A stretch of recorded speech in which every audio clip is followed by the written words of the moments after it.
Day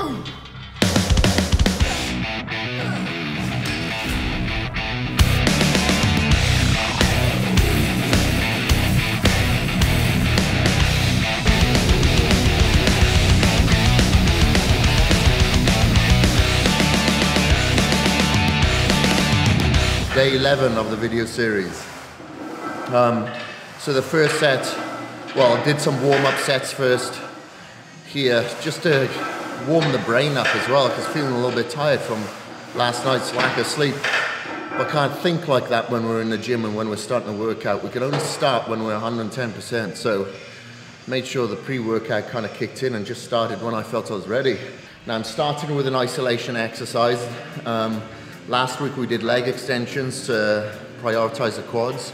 This time I'm swapping that round to prioritize the hamstrings. So got the warm-ups in, and then did the first set to 10 repetitions, second set after about a minute and a half, 2 minutes rest.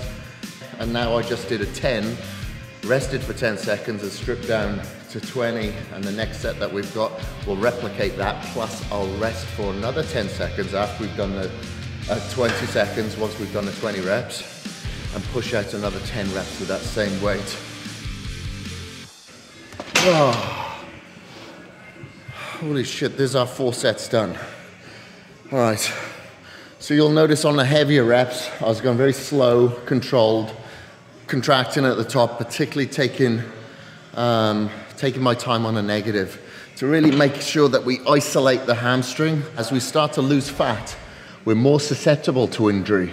So we've got to be very careful because we have less fluid around the joints. We'll go on to quads, pre-fatigue the quads so our muscles are broken down, ready for the compound movement, so we don't have to go quite as heavy to still maximize our results.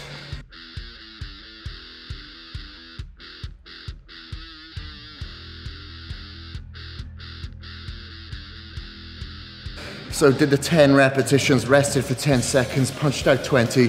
You'll notice the first load of repetitions, the heavier ones are more controlled because you're going to have more tension put on your connective tissue, i.e. your tendons and your ligaments. So we need to be protective of those areas. As we go lighter, obviously less stress is going to be placed onto that connective tissue and more so onto the muscle, because now we're working to try to pump the area. Okay, 10 repetitions, stripped down to 20 after a 10-second rest. Then after the 20-second rest, we were to do another 10, but I ended up doing 16 repetitions. So it goes to show that the rest period was probably a little bit long for me.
I completed the 4th set of 10 repetitions to absolute failure, only stripped 2 plates to get out 20 repetitions after the 10-second rest, although stripping the weight was more than 10 seconds.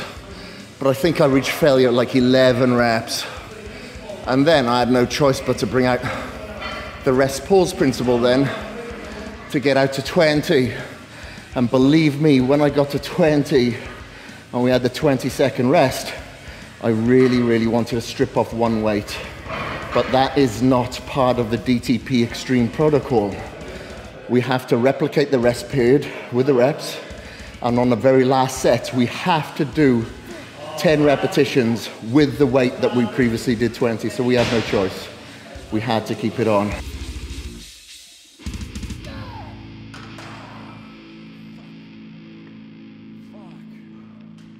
fourth and final exercise here is another leg press, but this is called the squat press.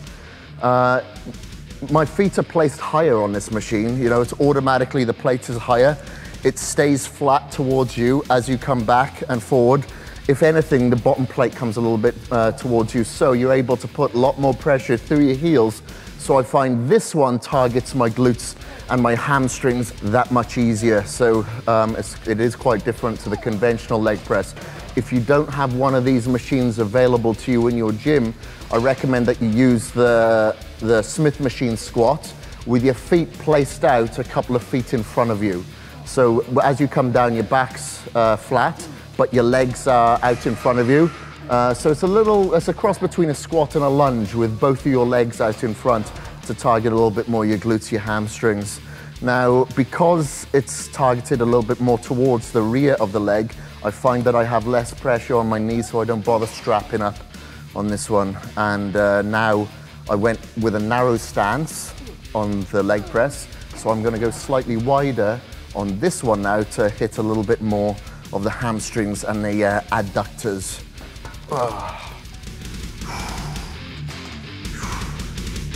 See?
Thank fuck for that. Workout's done now. That was a tough one, but there's so much doubt that goes through your head when you're doing this workout. You're thinking, what the hell am I doing this for? But then it all makes sense at the end, because this is just a challenge. And if you can overcome the mental challenge, which it pretty much is, not so much a physical, you find that you're more strengthened, you're stronger for it. You're more conditioned, not just for whatever you're faced with in the gym, whatever you're faced outside, because you're able to kind of manipulate your mind and break through the challenges and make, you know, the impossibilities a possibility. So don't just think of, you know, the weight training and leg day and stuff like that as being just a physical challenge. It's a lifestyle challenge if you allow it to seep over into other areas of your life. Obviously, the discipline and the scheduling allows that, and so do the challenges. So now the next challenge that we have after our post-workout shake now is hitting the cardio for 40 minutes on a Stairmaster. That seems inviting after doing this, but that's what we got to do. We got to do what other people aren't to get results that other people can't.